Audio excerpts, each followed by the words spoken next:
course, the memorial going to be seen for the first time this morning by the families. It is called Reflecting Absence. And Robin, it is striking how much creativity and thoughtfulness has gone into producing this memorial. And it took a lot of time, George, for that. And I have to tell you, I've seen it up close myself, and you can see it right here. And President Obama and Mrs. Obama, they were just there, as George Bush and his wife Laura Bush and their daughters were there. And you get to see the emotion when they would place their hands on the names and how the names are placed. A lot of thought went into that about how to place them, where to place them. Colleagues, co-workers, friends, families, and officials say they honored over 1,000 family requests, including that of Abby Goldman. Her best friend was working on the 96th floor, the North Tower, when it was hit by Flight 11. Abby's father was on that flight, and she wanted her father's name to be placed alongside the name of her best friend. And that's just one aspect of the thought that went into rebuilding and remembering what happened here. A decade in the making, it has been called the most complicated construction site in the world, harnessing together architectural design, a sense of loss, and rebirth for the country and the victims' families.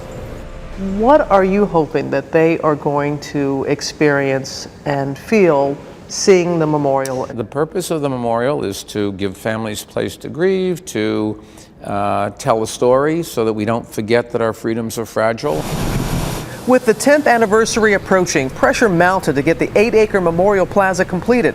Housed inside 16 acres of land, skyscrapers with office space, a museum set to open next September, and 2 memorial pools engraved with the 2,983 names of those lives lost.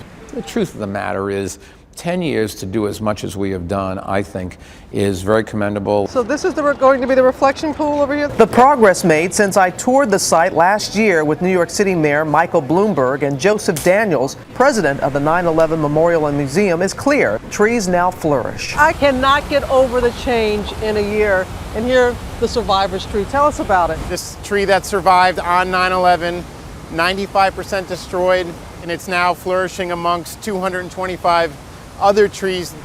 And the 2 pools are now flowing. And now, the pools are done. This memorial fountain marking the very footprint of where the North Tower was. All the people that were in those buildings that day are around this pool. And to have their names, and even in the rain, it's almost like tears on the names themselves. And it's really, it feels like we marked this very sacred spot, and it took a lot of work, but it's for the families and for the public, it's worth it.